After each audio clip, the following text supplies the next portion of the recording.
Show me how. We'll show you how to roll some joists. So on this property, it's a tiny house, okay?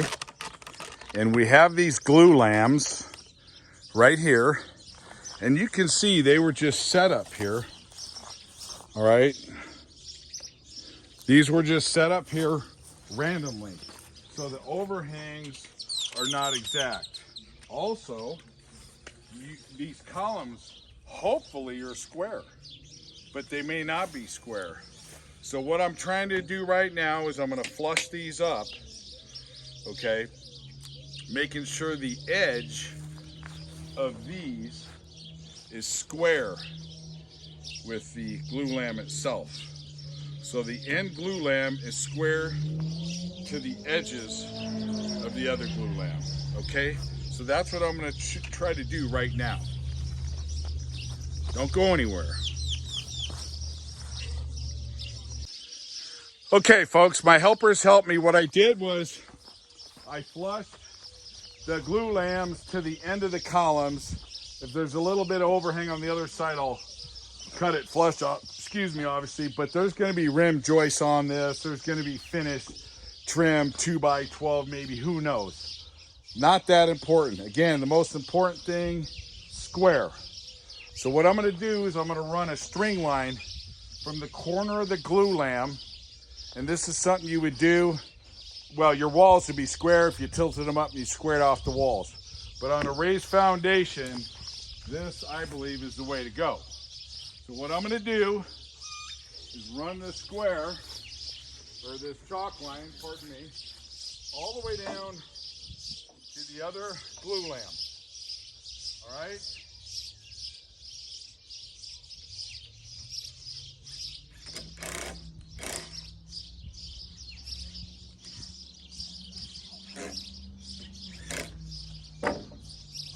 Okay.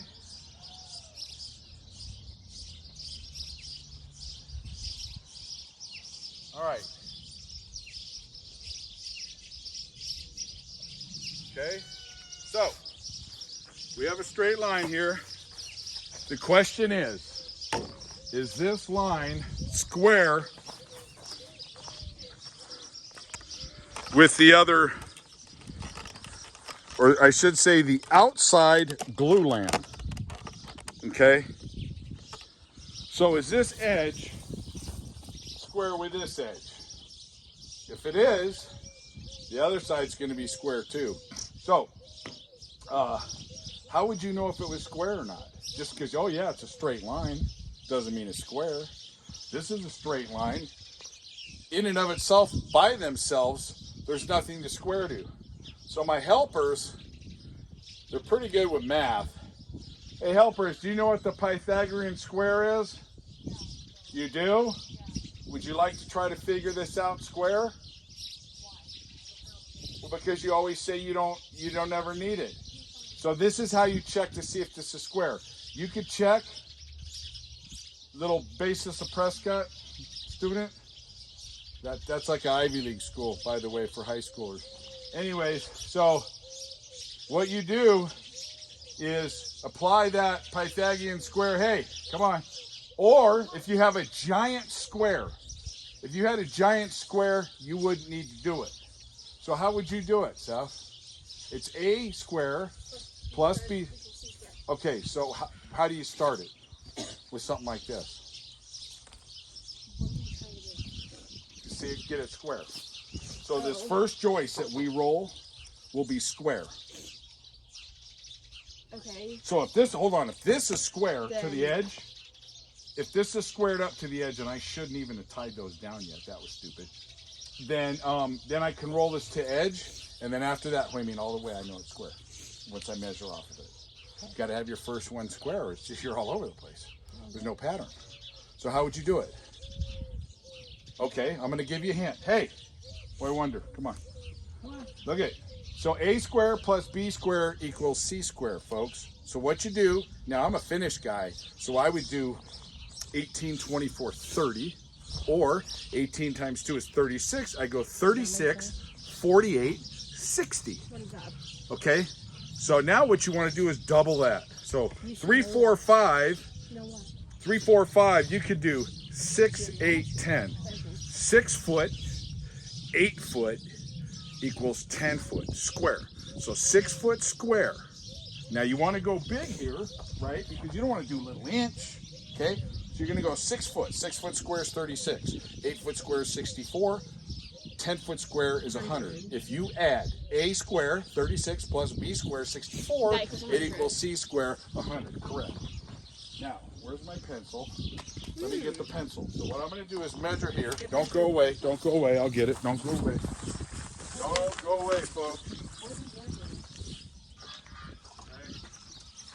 So, and what you do is you keep, you keep doubling. So I could go bigger. I could go 12. I could go 12, 16. So I don't want to do that because I'm only 16 across. So let's go 6. Okay. 8, 10. 6 foot.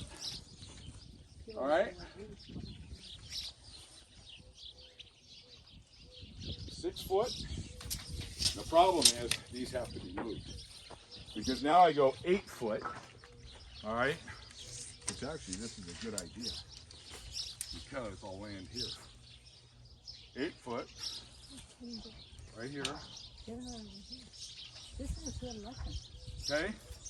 So somehow we're gonna have to move these. I mean, they're in the way. All right, hold on. I'm gonna move these pieces of wood to show you folks. You know. Okay, come on. No drama. I'm videoing. So here we go. I don't need to hear a little drama. So, folks, I got 6 feet over there. I got 8 foot down the string line. So I should have 10 foot at the 8 foot point. At the 8 foot point on this string line at a diagonal, I should have 10. And that's the Pythagorean square. And I believe I'm like right there. For rough work, oh, this is a beauty. All right, so here we go. Don't go anywhere. All right. Oh, so are you burning that inch? I'm right here. You want on the thing. No, are you burning an inch or are you on at the edge now? You're on the edge. You're on the edge of the tape measure. Yes. Because I had you at 1 inch. Yes, still like that. It's still at 1 inch? No, it's not. Dude. What do you mean? Okay, then it's not at 1 inch. How do you ever see it? Okay, folks, pardon me, but in finished work, you want to burn 1 inch because your tape measures are never the same. Put that like this, or just burn an inch. That's the way it was. That's burn an inch. Look. That way you get, well, when you burn an inch, you get a very accurate measure. Then I come over here and I burn an inch. Okay, so.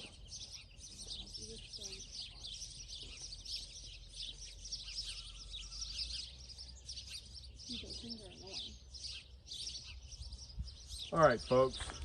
So it looks to be like I'm probably off about 1/2 of an inch. So what I'm going to do is kick this over 1/2 of an inch, and I should be spot on. And I'll check it one more time. Okay, I just wanted to let you guys know that I was able to shift this over just a little bit. Okay, and that was the difference to get this line straight, square with this edge of this Glue-Lam. So now when I roll the joists, they're going to be square. Okay, even though this edge here may be hanging out a sliver, it won't matter here because it's going to be sitting on the top of this, not here. All right, so we'll pick it up and continue. Okay, one other thing, folks, is what you want to do is you want to sight down your joists before you roll them and see which side is up. Sometimes it's hard to tell, but this one you can tell it's slightly turning to the right. Therefore, this side right here, let me zoom back. This side right here, okay, is the downside, because you always want the arc up, okay? So it's gonna roll like this. That's how it's gonna sit, okay. Okay, so here's another joist, folks. So if you look at this joist, this one's moving to the left, okay? If you look down this edge, it's moving to the left, this edge. So this is gonna be the bottom, okay? It's gonna be rolled up like on this bottom side. I can't do it with one hand, but I'm trying to show you down at the bottom, you'll see it's turning to the left. Okay. All right, so just to show you, this was a plan. It's a little tiny house, okay? And let's go to the joist layout, which is right here. All right. Pardon me, roofing joist here. Joists are 2x8, 16 on center. That's where you're going to determine that they're 16 on center, okay? And that's in your floor framing plan. All right, so that's what's going to spell out what you need, toenail, type of fastening. That's the Glue-Lam that we're putting them on. See that Glue-Lam? And that's what we're putting them on right there. And those are the big Glue-Lams that they're setting on. So I wanted you to see the plans, and stay with me, don't go anywhere. And then what I'm going to show you what I did was, rather than lay it out with the tape, I just made a jig. All right, 14.5. And I'm using this jig, okay, to create my spacing on both sides. And it works out really well. Okay, so I thought I'd include that. Okay, folks, so here it is, old guy like me. This took me about 2 hours. My buddy came and helped me for a short time, and some ladies. So you can see I'm cantilevering this over for the deck that is not per plan. This is what it looks like. Okay, now obviously it's got to be all blocked off. Not sure about the hardware, but you can see what it looks like. It's pretty easy. You could set up a jig or you could measure. So in between these is 14.5, and the wood is atrocious. It's all dry, and I'll call them out. Shame on you know who, one of the box stores. So maybe I won't call them out in case they want to sponsor me. Okay, folks, there you go. What I'll do is I'll shoot it from up top too. Let's get a quick aerial, all right? So don't go anywhere, all right? Stay with me, and hey, Lou. Hey. Put the nails inside the garage. Okay, so, all right, so here's an aerial view of it, okay? As you can see, pretty straight. And by using that jig, you can't miss. All right. All right. Okay, show me how. Just showed you how.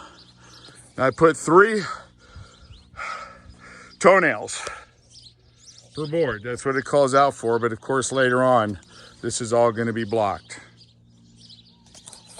All right, show me how, just showed you how. Thank you. Please subscribe.